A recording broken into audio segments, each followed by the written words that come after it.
¿Quién mató a Seven? De Wilkie Collins.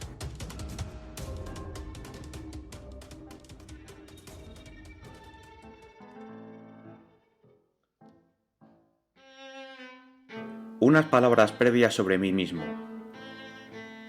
Antes de que el médico se marchara una mañana, le pregunté cuánto tiempo iba a vivir. Me respondió: no resulta fácil decirlo. Puede morir usted antes de que vuelva a verle por la mañana o puede vivir hasta finales de mes. A la mañana siguiente todavía vivía lo suficiente como para pensar en las necesidades de mi alma, de modo que, puesto que soy miembro de la Iglesia Católica Romana, mandé llamar a un sacerdote. La historia de mis pecados, relatada en confesión, incluía el abandono culpable de mi deber hacia las leyes de mi país. En opinión del sacerdote, y yo estuve de acuerdo con él, tenía la obligación moral de reconocer públicamente mi falta, como un acto de penitencia digno de un inglés católico. Llegamos así a establecer un reparto del trabajo. Yo relaté las circunstancias, mientras que su reverencia tomó la pluma y puso las cosas sobre el papel. Este es el resultado. 1. Cuando era un joven de 25 años, me convertí en miembro de las fuerzas de policía de Londres. Tras casi 2 años de experiencia en la responsabilidad de los mal pagados deberes de esa vocación, me encontré dedicado a mi primer grave y terrible caso de investigación oficial, relacionado nada menos que con un delito de asesinato. Las circunstancias fueron las siguientes. Por aquel entonces yo estaba destinado a una comisaría del distrito norte de Londres, que pido permiso para no mencionar más particularmente. Un cierto lunes inicié mi turno de noche. A las 4 de la madrugada no había ocurrido nada digno de mención en la comisaría. Era primavera y, entre el gas y el fuego, la habitación se puso bastante calurosa. Fui a la puerta para respirar un poco de aire fresco, ante la sorpresa de nuestro inspector de servicio, que era de por sí un hombre friolero. Caía una fina llovizna, y la fuerte humedad del aire me envió de vuelta al lado del fuego. No creo que llevara sentado allí más de un minuto, cuando empujaron con fuerza la puerta giratoria. Una mujer frenética entró dando un grito y preguntando: ¿Es esto la comisaría? Nuestro inspector, por lo demás un magnífico agente, tenía, por alguna perversidad de la naturaleza, un temperamento más bien acalorado en su friolera constitución. ¿Por qué? Benditas sean las mujeres. ¿No ve usted que lo es? Dijo. ¿Qué es lo que ocurre? Asesinado es lo que ocurre, restalló ella. Por el amor de Dios, vengan conmigo. Es en la pensión de la señora Crosscaple, en el número 14 de la calle Leigh.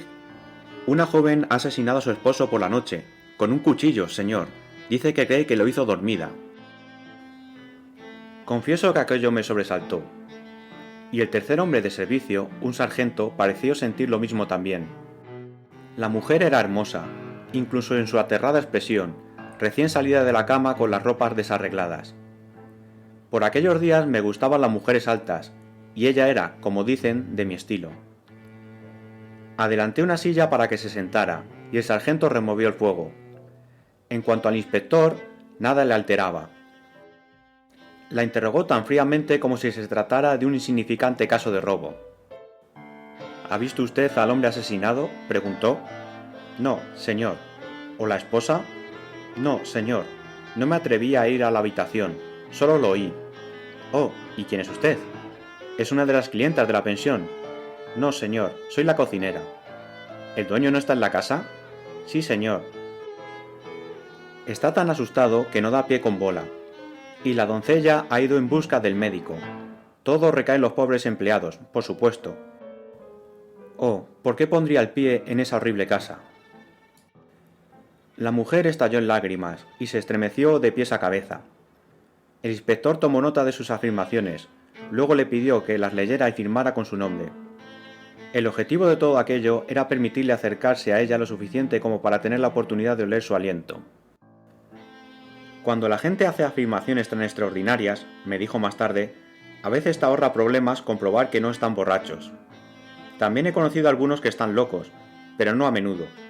A esos los identificas generalmente por sus ojos. La mujer se levantó y firmó con su nombre, Priscilla Tarby. La prueba del inspector demostró que estaba sobria.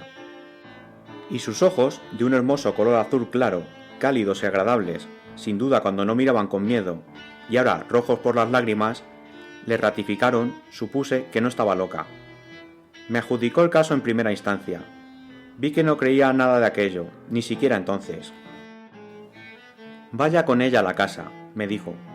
Puede que sea una estúpida broma, o una pelea exagerada. Compruébelo por usted mismo. Y escuche lo que dice el médico.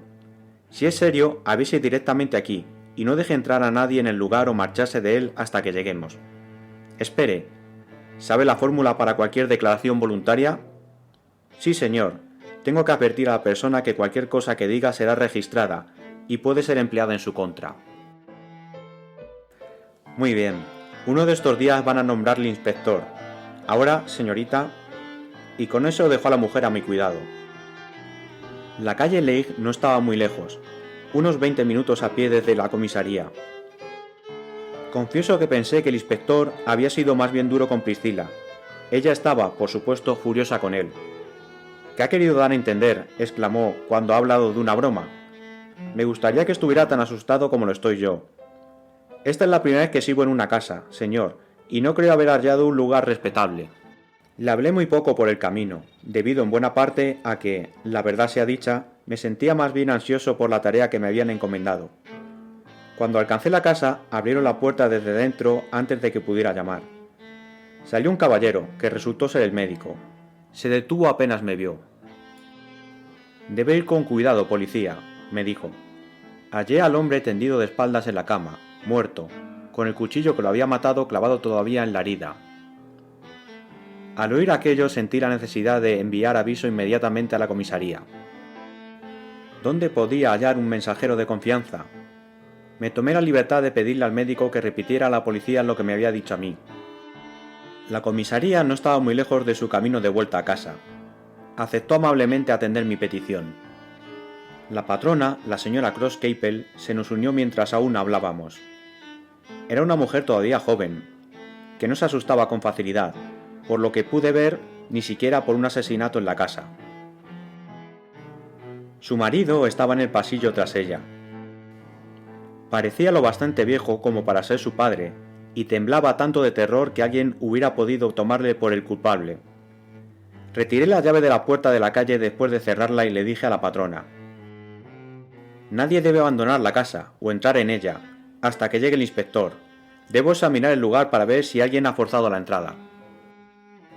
La llave de la puerta del patio está puesta en la cerradura, dijo, como respuesta a mis palabras. Siempre está cerrada. Baje conmigo y véalo usted mismo. Priscila fue con nosotros. Su señora la envió a encender el fuego de la cocina. Quizá algunos, sugirió la señora Crosscaple, nos sintamos un poco mejor con una taza de té. Observé que se tomaban las cosas con tranquilidad, dadas las circunstancias. Me respondió que la patrona de una pensión londinense no podía permitirse perder la calma, no importaba lo que hubiera ocurrido. Hallé la puerta cerrada y los postigos de la ventana de la cocina asegurados. La parte de atrás y la puerta de la cocina estaban aseguradas del mismo modo. No había nadie escondido en ninguna parte. Regresamos arriba y examiné la ventana del salón de delante. Allí también los postigos cerrados me indicaron la seguridad de aquella habitación. Una voz quebrada dijo a través de la puerta de la salita de atrás: El policía puede entrar, si promete no mirarme. Me volví hacia la patrona en busca de información. Es mi huésped de la salita, la señora Maybas, dijo ésta, una dama muy respetable. Al entrar en la habitación vi algo envuelto en las cortinas de la cama. La señorita Maybas se había hecho modestamente invisible de aquella manera. Satisfecho de la seguridad de la parte inferior de la casa y con las llaves en el bolsillo, estuve dispuesto a ir escaleras arriba. En nuestro camino a las regiones superiores, pregunté si había habido alguna visita el día anterior. Solo 2 visitantes, amigos de los huéspedes, y la propia señora Crosscaple los había acompañado a la salida. Mi siguiente pregunta se refirió a los propios huéspedes. En la planta baja estaba la señorita Maybas. En el primer piso, ocupando ambas habitaciones, el señor Barfield, un viejo soltero, empleado en la oficina de un comerciante. En el segundo piso, en la habitación de delante, el señor John Zebedee, el hombre asesinado, y su esposa. En la habitación de atrás, el señor Deluc, descrito como un agente de comercio de cigarros y supuestamente un caballero criollo de la Martinica. En la buhardilla de delante, el señor y la señora Crosscaple. En la buhardilla de atrás, la cocinera y la doncella. Estos eran los habitantes regulares de la casa. Indagué acerca de las sirvientas.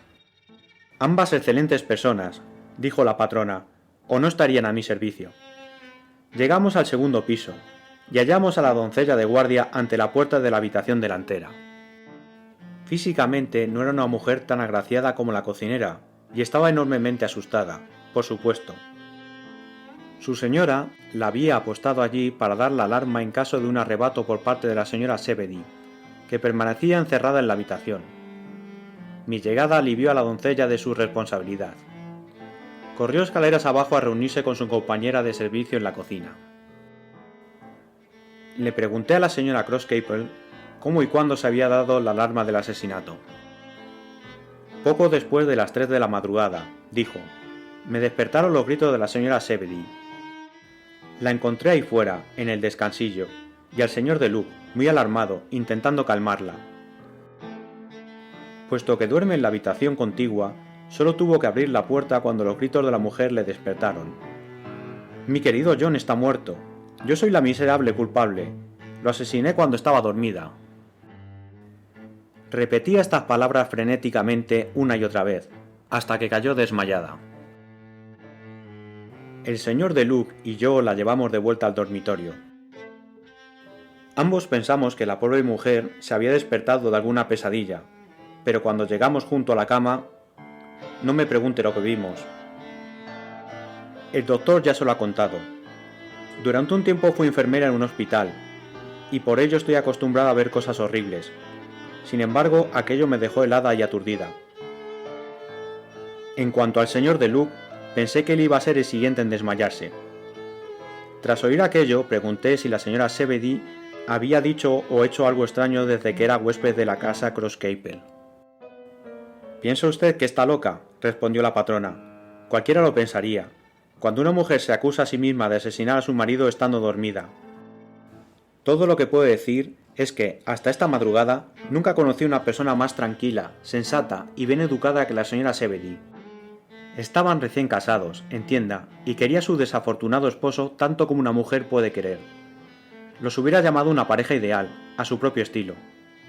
No había nada más que decir en el descansillo. Abrimos la puerta y entramos en la habitación. 2. Estaba tendido de espaldas en la cama, tal como el médico lo había descrito. En el lado izquierdo de su camisa de noche, justo sobre su corazón, la sangre en la tela contaba la terrible historia. Por todo lo que uno podía juzgar, contemplando su rostro muerto, debió de haber sido un joven apuesto en vida. Era una visión capaz de entristecer a cualquiera, pero creo que la sensación más dolorosa se produjo cuando mis ojos se posaron en su abatida esposa. Estaba sentada en el suelo, acurrucada en un rincón, una mujercita morena bien vestida con un traje de alegres colores. Su pelo negro y sus grandes ojos castaños hacían que la horrible palidez de su rostro pareciera más mortalmente blanca de lo que quizá era de verdad. Nos miró con fijeza, al parecer sin vernos. Le hablamos, y no pronunció ni una sola palabra. Igual hubiera podido estar muerta, como su esposo, excepto porque no dejaba de morderse los dedos y se estremecía de tanto en tanto como si tuviera frío. Fui hacia ella e intenté levantarla. Se echó hacia atrás con un grito que me asustó, no por su intensidad, sino porque era más el grito de un animal que el de un ser humano. Por tranquila que se hubiera comportado hasta entonces, según decía la patrona, ahora estaba fuera de sí. Puede que me sintiera conmovido por una piedad natural hacia ella, o puede que estuviera mentalmente trastornado, pero lo cierto es que no logré convencerme de su culpabilidad. Incluso le dije a la señora Crosscaple, no creo que lo hiciera ella. Mientras pronunciaba esas palabras, hubo una llamada a la puerta de entrada. Bajé de inmediato y dejé pasar con gran alivio al inspector, acompañado por uno de nuestros hombres. Aguardó a oír mi informe y aprobó todo lo que yo había hecho. Parece ser que el asesinato ha sido cometido por alguien de la casa, señaló. Dejó al hombre abajo y subió conmigo al segundo piso. No llevaba un minuto en la habitación cuando descubrió un objeto que se me había escapado. Era el cuchillo que había cometido la atrocidad. El médico lo había hallado clavado en el cuerpo, lo había retirado para examinar la herida y lo había dejado en la mesilla de noche. Era una de esas útiles navajas multiusos que contiene una sierra, un sacacorchos y otros complementos del mismo estilo. La gran hoja quedaba asegurada una vez abierta por un muelle. Excepto donde estaba manchado de sangre, el cuchillo parecía tan brillante como cuando fue comprado. Una pequeña placa de metal sujeta al mango de cuerno mostraba una inscripción solo parcialmente grabada. A John Zebedee, de... Allí sorprendentemente se detenía. ¿Quién o qué habría interrumpido el trabajo del grabador? Era imposible adivinarlo siquiera. De todos modos, el inspector se mostró animado. Esto debería ayudarnos, dijo, y luego prestó oído atento, sin dejar de mirar durante todo el tiempo a la pobre mujer acurrucada en el rincón, a lo que la señora Crosscaple tenía que contarle. Una vez que la patrona hubo terminado su relato, dijo que ahora necesitaba ver al huésped que dormía en la habitación de al lado. El señor de Luc apareció de pie en la puerta del cuarto, con la cabeza vuelta hacia otro lado para no contemplar el horror de su interior. Iba envuelto en una espléndida bata azul, ribeteada en oro y con un cinturón del mismo color. Su escaso pelo castaño estaba rizado, soy incapaz de decir si natural o artificialmente, en pequeños bucles. Su color general era amarillento, sus ojos verde castaños eran del tipo saltones. Parecía como si fueran a caerse de un momento a otro de su rostro, si uno colocaba una cuchara debajo de ellos. Su bigote y su barba caprina estaban cuidadosamente engominados, y para completar su equipamiento llevaba un largo puro negro en la boca. No es insensibilidad a esta terrible tragedia, explicó. Tengo los nervios destrozados, señor policía, y solo puedo combatirlos de esta forma. Le ruego que me disculpe y me comprenda. El inspector interrogó al testigo seca y exhaustivamente. No era un hombre que se dejara llevar por las apariencias, pero podía ver que estaba muy lejos de que el señor de Luc le gustara, o, simplemente, confiara en él. Nada surgió del interrogatorio, excepto lo que la señora Crosscaple me había mencionado ya en sustancia. El señor de Luc regresó a su habitación. ¿Cuánto tiempo lleva con ustedes?, preguntó el inspector tan pronto como el otro se hubo dado la vuelta. Casi un año, respondió la patrona. ¿Les dio alguna referencia? Una referencia tan buena como yo podía desear. Y citó el nombre de una conocida firma de comerciantes de puros de la City. El inspector anotó la información en su blog. Preferiría no relatar con detalle lo que ocurrió a continuación. Es demasiado penoso para demorarse en ello. Déjenme decir tan solo que la pobre y alterada mujer fue llevada en un coche a la comisaría. El inspector se hizo cargo de la navaja y de un libro hallado en el suelo, titulado El mundo del sueño. Cerramos el baúl que contenía el equipaje y luego la puerta de la habitación. Ambas llaves fueron entregadas a mi custodia. Mis instrucciones eran quedarme en la casa y no permitir que nadie la abandonara hasta que volviera a tener noticias del inspector. 3. La encuesta del juez de instrucción fue aplazada, y la vista ante el magistrado terminó con el ingreso de la acusada en prisión, sin que la señora Zebedee estuviera en condiciones de comprender nada de lo que sucedía. El médico informó de que estaba completamente postrada por un terrible shock nervioso. Cuando se le preguntó si se consideraba una mujer cuerda antes de que se produjera el asesinato, se negó a responder afirmativamente en aquel momento. Transcurrió una semana. El hombre asesinado fue enterrado. Su anciano padre asistió al funeral. Vi ocasionalmente a la señora Crosscaple y a las dos sirvientas con la finalidad de obtener tanta información adicional como fuera posible. Tanto la cocinera como la doncella habían comunicado que pensaban marcharse tras el mes reglamentario. Se negaban, en interés propio, a seguir en una casa que había sido escenario de un asesinato. Los nervios del señor de Luc le condujeron también a su marcha.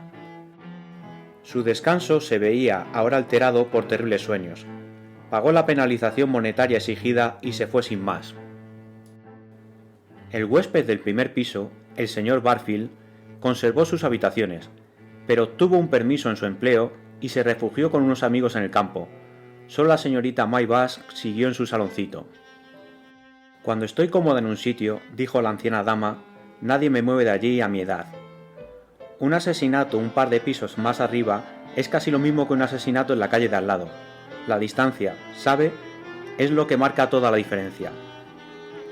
A la policía le importaba poco lo que hicieran los huéspedes. Teníamos hombres de paisano vigilando la casa día y noche. Todas las personas que se marcharon fueron seguidas discretamente, y la policía de los distritos a donde se trasladaron fue advertida de mantenerlos bajo vigilancia. Mientras no consiguiéramos probar de ningún modo la extraordinaria afirmación de la señora Zebedee, sin decir nada del hecho de que fracasaron todos nuestros intentos de rastrear la navaja hasta su comprador, no podíamos dejar que ninguna persona que había vivido bajo el techo de la señora Crosscaple la noche del asesinato se escapara de nuestras manos. 4. A los 15 días, la señora Zebedee se había recuperado lo suficiente como para prestar la necesaria declaración, tras las advertencias preliminares dirigidas a las personas en tales casos. El médico no vaciló ahora en considerarla una mujer cuerda. Su ocupación en la vida había sido el servicio doméstico. Había vivido 4 años en el último lugar como doncella de una lady con una familia que residía en Dorkside. El único problema que tenía había sido su ocasional sonambulismo, que hacía necesario que otra de las sirvientas durmiera en la misma habitación que ella, con la puerta cerrada y la llave bajo su almohada. En todos los demás aspectos, la doncella era descrita por su lady como un perfecto tesoro. En los últimos 6 meses de su servicio, un joven llamado John Zebedee entró en la casa con una recomendación como mayordomo. Pronto quedó prendado de la hermosa doncella de la lady, y ella le devolvió el sentimiento. Hubieran podido tener que aguardar años para hallarse en una posición pecuniaria que les permitiera casarse, de no ser por la muerte del tío de Zebedee, que le dejó una pequeña fortuna de 2000 libras. Para personas de su condición, ahora eran lo bastante ricos como para hacer lo que se les antojara, y se casaron en la casa donde habían servido juntos, y las hijas de la familia mostraron su afecto hacia la señora Zebedee actuando como madrinas. El joven esposo era un hombre prudente. Decidió emplear su pequeño capital del mejor modo posible, criando ovejas en Australia. Su esposa no puso objeción. Estaba dispuesta a ir allá donde fuera John. En consecuencia, pasaron su corta luna de miel en Londres para esperar el barco que debería llevarles hasta su destino. Fueron a la pensión de la señora Crosscaple porque el tío de Zebedee siempre se había alojado allí cuando iba a Londres. Faltaban 10 días para el embarque. Esto proporcionó a la joven pareja unas apetecibles vacaciones y la perspectiva de divertirse con las vistas y los espectáculos de la gran ciudad. En su primera noche en Londres fueron al teatro. Ambos estaban acostumbrados al aire fresco del campo y se sintieron medio asfixiados por el calor y el gas. De todos modos, les gustó tanto aquel espectáculo nuevo para ellos que acudieron a otro teatro la noche siguiente. En esta segunda ocasión, John Zebedee halló el calor insoportable. Abandonaron el teatro y volvieron a su alojamiento hacia las 10. Contemos el resto con las propias palabras de la señora Zebedee. Nos sentamos a hablar un poco en nuestra habitación, y el dolor de cabeza de John fue cada vez peor. Dijo: le persuadí de que se fuera a la cama y apagué la vela. El fuego daba luz suficiente para desvestirse, a fin de que se durmiera más pronto. Pero estaba demasiado inquieto para dormir. Me pidió que le leyera algo. En el mejor de los casos, los libros siempre le daban sueño. Yo todavía no había empezado a desvestirme, así que encendí de nuevo la vela y abrí el único libro que tenía. John lo había visto en el kiosco de la estación, y le había llamado la atención su título, El mundo del sueño. Solía bromear conmigo acerca de mi sonambulismo, y dijo: aquí hay algo que seguro que te interesará, y me lo regaló. Antes de que lo hubiera leído durante más de media hora, ya se había quedado dormido. Como yo no tenía sueño, seguí leyendo para mí. El libro me interesaba.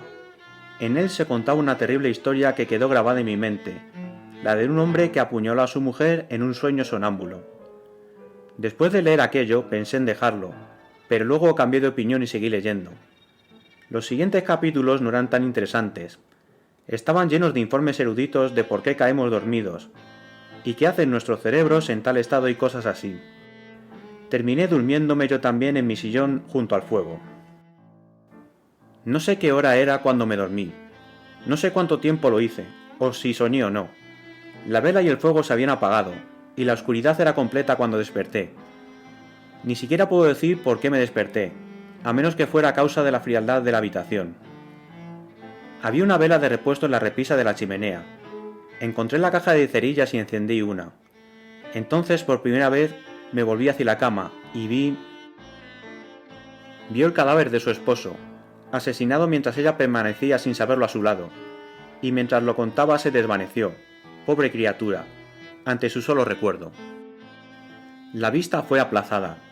La señora Zebedee recibió todos los cuidados y la atención posibles. El capellán veló por su bienestar junto con el médico. No he dicho nada de las declaraciones de la patrona y las sirvientas. Fueron consideradas una mera formalidad. Lo poco que sabían no probaba nada contra la señora Zebedee. La policía no hizo ningún descubrimiento que apoyara la primera frenética acusación que la mujer había hecho contra sí misma. Sus últimos amos hablaron de ella en los más altos términos. Estábamos completamente en un callejón sin salida. Al principio se consideró oportuno no sorprender al señor de Luc citándolo como testigo. La acción de la ley, sin embargo, se vio acelerada en este caso por una comunicación privada recibida del capellán. Tras ver y hablar 2 veces con la señora Zebedee, el reverendo quedó persuadido de que ella no estaba más relacionada que él con la muerte de su esposo. No consideró que estuviera justificado el repetir una comunicación confidencial. Solo podía recomendar que el señor de Luc fuera llamado para presentarse en el siguiente interrogatorio. Se siguió el consejo. La policía no tenía ninguna prueba contra la señora Zebedee cuando se reanudó la investigación. Para ayudar a la justicia fue llamada ahora al estrado de los testigos. El descubrimiento de su marido asesinado, cuando despertó a primera hora de la madrugada, se pasó lo más rápidamente posible. Solo se hicieron 3 preguntas importantes. En primer lugar, se le presentó la navaja. ¿La había visto alguna vez en posesión de su esposo? Nunca. ¿Sabía algo sobre ella? Absolutamente nada. Segunda, ¿habían ella o su esposo cerrado por dentro la habitación cuando regresaron del teatro? No. ¿Cerró más tarde ella la puerta? No.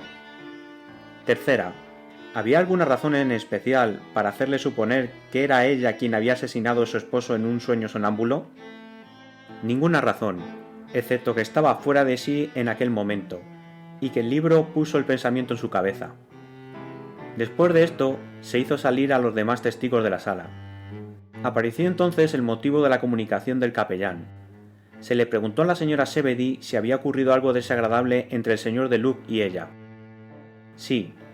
El hombre la había encontrado a solas en las escaleras de la pensión.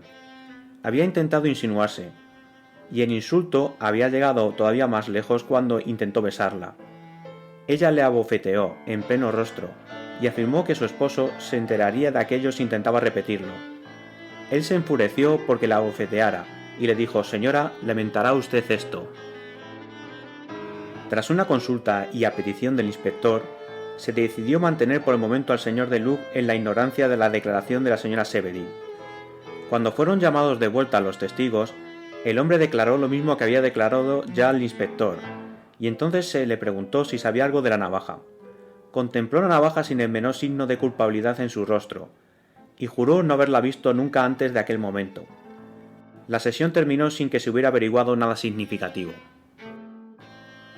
Mantuvimos vigilado al señor de Luc. Nuestro siguiente esfuerzo fue intentar asociarlo con la compra de la navaja. Aquí tampoco, había razones para creer en una especie de fatalidad en este caso, alcanzamos ningún resultado útil. Fue fácil encontrar la cuchillería de Sheffield que la había fabricado por la marca de la hoja, Pero hacían decenas de miles de estas navajas y las distribuían por toda Gran Bretaña, sin hablar del extranjero. En cuanto hallara a la persona que había grabado la incompleta inscripción, sin saber dónde o por quién había sido comprada la navaja, era algo así como buscar la proverbial aguja en el pajar. Nuestro último recurso fue fotografiar la navaja, por el lado que mostraba la inscripción, y enviar copias a todas las comisarías del reino.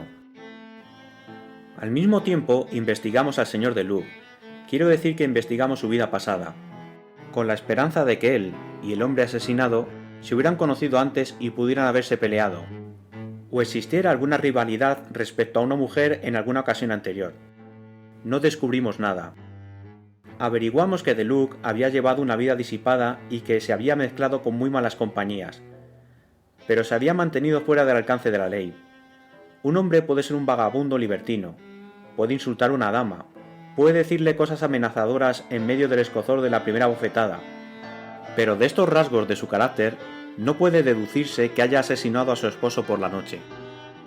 Una vez más, pues, cuando volvieron a citarnos para presentar nuestro informe, no tuvimos ninguna prueba que presentar. Las fotografías no consiguieron descubrir al propietario de la navaja ni explicar su interrumpida inscripción.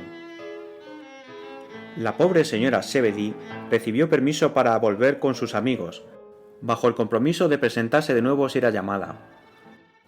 Los artículos de los periódicos empezaron a preguntarse cuántos asesinatos más se producirían que consiguieran eludir a la policía. Las autoridades del Tesoro ofrecieron una recompensa de 1000 libras por cualquier información útil. Y las semanas pasaron y nadie reclamó la recompensa. Nuestro inspector no era un hombre que se dejara vencer tan fácilmente. Siguieron más investigaciones y exámenes. No es necesario decir nada al respecto. Fuimos derrotados, y esto, en lo que a la policía y al público se refería, fue el fin del asunto. El asesinato del pobre joven esposo no tardó en dejar de ser noticia, como otros asesinatos no solucionados. Solo una oscura persona fue lo suficientemente estúpida como para persistir en sus horas de ocio en intentar resolver el problema de quien mató a Zebedee. Tenía la sensación de que podría ascender a las más altas posiciones de las fuerzas de la policía si tenía éxito en lo que sus superiores habían fallado, y se aferró a su ambición, aunque todo el mundo se riera de él. En pocas palabras, yo fui ese hombre. 5. Sin pretenderlo, he contado mi historia de una forma injusta. Hubo 2 personas que no vieron nada ridículo en mi resolución de proseguir la investigación por mi cuenta. Una de ellas fue la señora May Bass, la otra fue la cocinera, Priscilla Tarby. Mencionando primero a la dama, la señorita May Bass se mostró indignada ante la resignación con la cual la policía aceptó su derrota. Era una mujercita fuerte, de ojos brillantes, y decía lo que pensaba. «Esto me afecta mucho», dijo. «Simplemente miré 1 año o 2 hacia atrás. Puedo recordar 2 casos de personas halladas asesinadas en Londres, y los asesinos nunca han sido descubiertos. Yo también soy una persona, y me pregunto si no será mi turno la próxima vez. Es usted una persona agradable, y me gusta su valor y su perseverancia.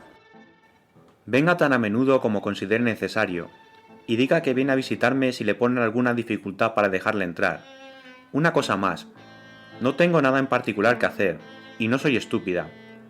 Aquí en el saloncito veo a todo el mundo que entra en la casa o sale de ella. Déjeme sus señas.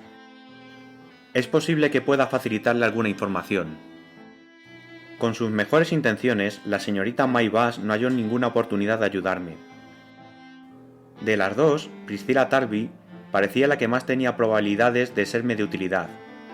En primer lugar, era aguda y activa, y no habiendo encontrado todavía otro trabajo, era dueña de sus movimientos. En segundo lugar, era una mujer en la que se podía confiar. Antes de que se marchara de su casa para dedicarse al servicio doméstico en Londres, el párroco de su parroquia natal le había entregado una carta de recomendación, de la que adjunto una copia. Decía: «Recomiendo encarecidamente a Priscilla Tarby para cualquier empleo respetable que su competencia le permita aceptar. Su padre y su madre son personas ancianas y enfermas, que últimamente han sufrido una disminución de sus ingresos, y tienen una hija más pequeña a la que mantener. Antes de ser una carga para sus padres, Priscilla se va a Londres en busca de trabajo en el servicio doméstico, con la intención de dedicar lo que gane a ayudar a su padre y a su madre. Las circunstancias hablan por sí mismas. Hace muchos años que conozco a la familia, y tan solo lamento no tener ninguna plaza vacante en mi propia casa para poder ofrecerle a esta buena muchacha. Firmado Henry Darrington, rector de Roth. Tras leer estas palabras, pude pedirle con toda seguridad a Priscilla que me ayudara a reabrir el misterioso caso de asesinato a fin de conseguir algún resultado. Mi idea era que las investigaciones sobre las personas en casa de la señora Crosscaple no habían sido lo bastante profundas. A fin de proseguirlas, pregunté a Priscilla si podía decirme algo que asociara a la doncella con el señor de Luke. Se mostró reacia a contestar. Puede que esté arrojando sospechas sobre una persona inocente, dijo. Además, hace tan poco que la conozco. Dormía en la misma habitación que ella, señalé, y tuvo oportunidad de observar su conducta con respecto a los huéspedes. Si los interrogatorios le hubieran hecho esta pregunta, hubiera respondido usted sinceramente. Cedió ante este argumento, y así oí de ella algunos particulares que arrojaban una nueva luz sobre el señor de Luke, y sobre el caso en general. Actué sobre esta información. Fue un trabajo lento, debido a que mis deberes habituales reclamaban buena parte de mi tiempo, pero con ayuda de Priscilla fue avanzando firmemente hacia el fin que tenía en mente. Además, yo tenía otra obligación con respecto a la agraciada cocinera de la señora Crosscaple. Deberé confesar más pronto o más tarde, así que es mejor que lo haga ahora. Conocí por primera vez lo que es el amor gracias a Priscilla. Recibí deliciosos besos gracias a Priscilla. Y cuando le pregunté si se casaría conmigo, no dijo no. Me miró, debo confesarlo, con cierta tristeza y dijo: ¿Cómo puede una gente tan pobre como nosotros tener alguna esperanza de casarse? A lo que respondí: no pasará mucho tiempo antes de que le eche la mano a la pista que mi inspector no ha conseguido hallar. Entonces estaré en posición de casarme contigo, querida, cuando llegue el momento. En nuestro siguiente encuentro hablamos de sus padres. Ahora yo era su prometido. A juzgar por lo que he oído de cómo actúan las personas en mi misma situación, parecía que lo correcto en aquellas circunstancias era que su padre y su madre me conocieran. Ella se mostró enteramente de acuerdo conmigo, y escribió a su casa aquel día, para decirles que nos esperaran el fin de semana. Tomé un turno de noche, para así conseguir tener libertad para la mayor parte del día siguiente. Me vestí con ropas civiles, y compramos nuestros billetes de tren para Jetland, que era la estación más próxima al pueblo donde vivían los padres de Priscilla. 6. El tren se detuvo, como de costumbre, en la gran población de Waterbank. Priscilla, que estaba a la espera de otra colocación, se ganaba la vida cosiendo. Había estado trabajando hasta última hora de la noche y estaba cansada y sedienta. Abandoné el vagón para ir a buscarle una gaseosa. La estúpida chica de la cantina no conseguía abrir la botella y se negó a dejarme ayudarla. Tomó un sacacorchos y lo usó mal. Perdí la paciencia y arranqué la botella de su mano. Justo en el momento en que sacaba el corcho sonó la campana del andén. Solo guardé el tiempo necesario para verter la gaseosa en un vaso, pero el tren ya empezaba a moverse cuando abandoné la cantina. Los mozos de estación me detuvieron cuando intentaba subir en marcha. Había perdido el tren. Tan pronto como mi irritación se hubo calmado, miré los horarios. Habíamos llegado a Waterbank a la 1:05. Por suerte, el próximo tren estaba previsto para la 1:45, y llegaba a Jetland, la siguiente estación, 10 minutos más tarde. Solo podía esperar que Priscilla consultara también los horarios y me esperara. Si intentaba recorrer caminando la distancia entre los dos lugares, perdería tiempo en vez de ganarlo. El intervalo que tenía ante mí no era muy largo. Lo dediqué a echarle un vistazo a la ciudad. Hablando con el debido respeto hacia sus habitantes, Waterbank, para un forastero, es un lugar aburrido. Subí por una calle y bajé por otra, y me detuve ante una tienda que me sorprendió. No por nada en particular, sino porque era la única tienda en la calle con los postigos cerrados. Había un cartel pegado a los postigos anunciando que el lugar estaba en alquiler. El nombre y ocupación del anterior ocupante, indicado con las habituales letras pintadas, era James Wycombe, cuchillero, etc. Por primera vez se me había ocurrido que habíamos olvidado un obstáculo en nuestro camino cuando distribuimos las fotos de la navaja. Ninguno de nosotros había pensado que una cierta proporción de cuchillos podría hallarse fuera de nuestro alcance por circunstancias diversas, por haberse retirado del negocio o por haber quebrado, por ejemplo. Siempre llevaba conmigo una copia de la fotografía, y me dije a mí mismo, aquí hay una sombra de posibilidad de rastrear la navaja hasta el señor de Luke.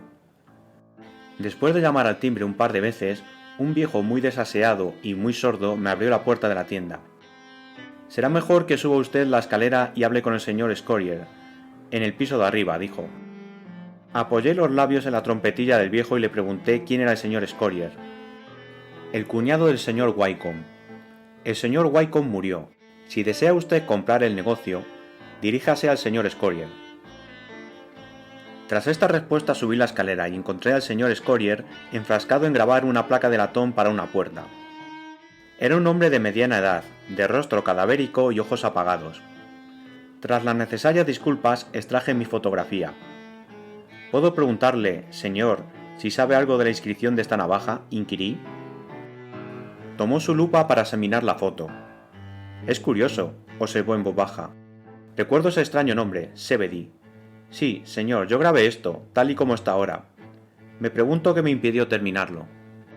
El nombre de Zebedee y la inscripción inacabada de la navaja habían aparecido en todos los periódicos ingleses. Se tomó el asunto de una forma tan fría que dudé sobre cómo interpretar su respuesta. ¿Era posible que no hubiera leído nada sobre el asesinato? ¿O era un cómplice con unos prodigiosos poderes de autodominio? «Disculpe», dije, «¿no lee usted los periódicos?» «Nunca. Me falla la vista. Me abstengo de leer en interés de mi ocupación». «¿No ha oído mencionar usted el nombre de Zebedee por nadie que lea los periódicos?»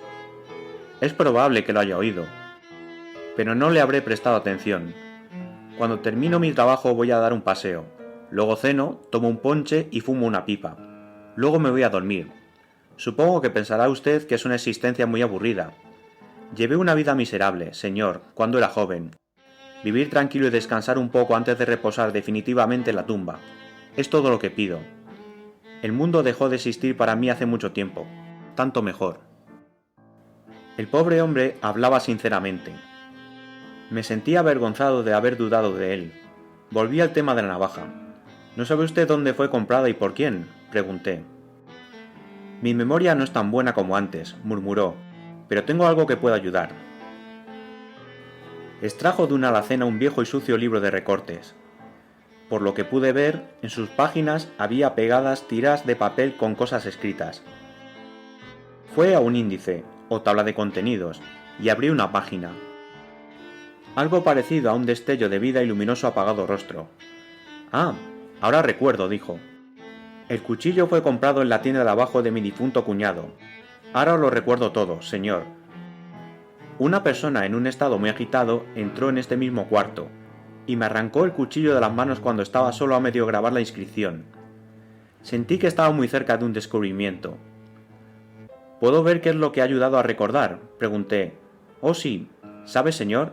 Me gano la vida grabando inscripciones y direcciones. Y pego en este libro las instrucciones manuscritas que recibo, con mis correspondientes anotaciones al margen. Por un lado me sirven como referencia para los nuevos clientes, y por otro me ayudan a recordar». Volvió el libro hacia mí y señaló una tira de papel que ocupaba la parte inferior de una página.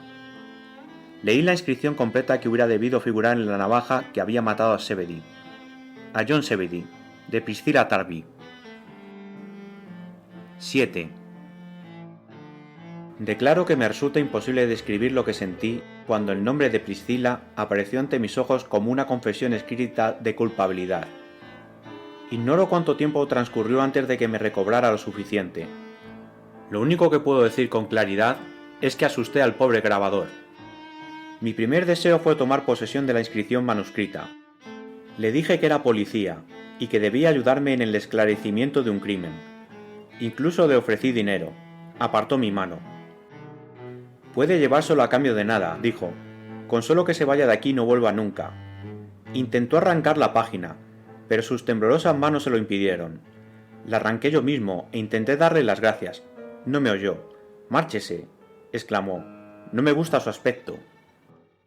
Puede que se me objete aquí que no hubiera debido estar tan seguro de la culpabilidad de Priscilla hasta obtener más pruebas contra ella.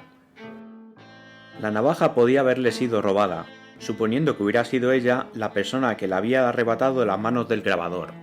y podía haber sido utilizada luego por el ladrón para cometer el asesinato. Todo ello muy cierto, pero nunca tuve ni un momento de duda, desde el instante mismo en que leí la terrible línea en el libro del grabador. Volví a la estación del ferrocarril sin ningún plan en mi cabeza. El tren en el que me había propuesto alcanzarla había salido ya de Waterbank. El siguiente tren que llegaba iba a Londres. Lo tomé, todavía sin ningún plan en mente. En Charing Cross me encontré con un amigo. Me dijo: «Tienes un aspecto horrible. Vamos a beber algo». Fui con él. Lo que verdaderamente deseaba era un poco de alcohol. Me hizo reaccionar y aclaró mi cabeza. Él siguió su camino y yo seguí el mío. Al cabo de poco tiempo ya había decidido lo que haría. En primer lugar, decidí renunciar a mi puesto en la policía, por un motivo que ahora enunciaré. En segundo lugar, tomé una habitación en una pensión. Ella sin duda regresaría a Londres e iría a mi casa para averiguar qué me había pasado. Entregar a la justicia a la mujer a la que quería era un deber demasiado cruel para un hombre como yo. Preferí abandonar las fuerzas de la policía. Por otro lado, si ella y yo nos encontrábamos antes de que el tiempo me hubiera ayudado a dominarme, tenía el horrible temor de que fuera yo quien me convirtiera ahora en un asesino y la matara, allí y entonces. La muy traidora no solo me había embaucado para que me casara con ella, sino que había hecho que una inocente se viera involucrada en el asesinato. Aquella misma noche hallé una forma de aclarar las dudas que todavía asaltaban mi mente. Escribí al rector de Roth, informándole de que me había prometido con ella, y preguntándole si podía decirme, en consideración a mi situación, cuáles habían sido las relaciones que había podido tener ella con una persona llamada John Zebedee. Recibí su respuesta a vuelta de correo. Señor, dadas las circunstancias, creo que me siento obligado a decirle confidencialmente lo que amigos y personas queridas de Priscilla han mantenido en secreto por su bien. Zebedee estuvo trabajando en esta comunidad. Lamento tener que decir esto de un hombre que ha conocido un fin tan miserable, pero su comportamiento con Priscilla demuestra que fue un canalla depravado y sin corazón. Se prometieron y, debo añadir con indignación, él intentó seducirla con la promesa de matrimonio. Y él fingió estar avergonzado de sí mismo. Se publicaron las amonestaciones en mi iglesia. Al día siguiente, Zebedee desapareció y la abandonó cruelmente. Era un buen sirviente, y supongo que halló trabajo en otro lugar.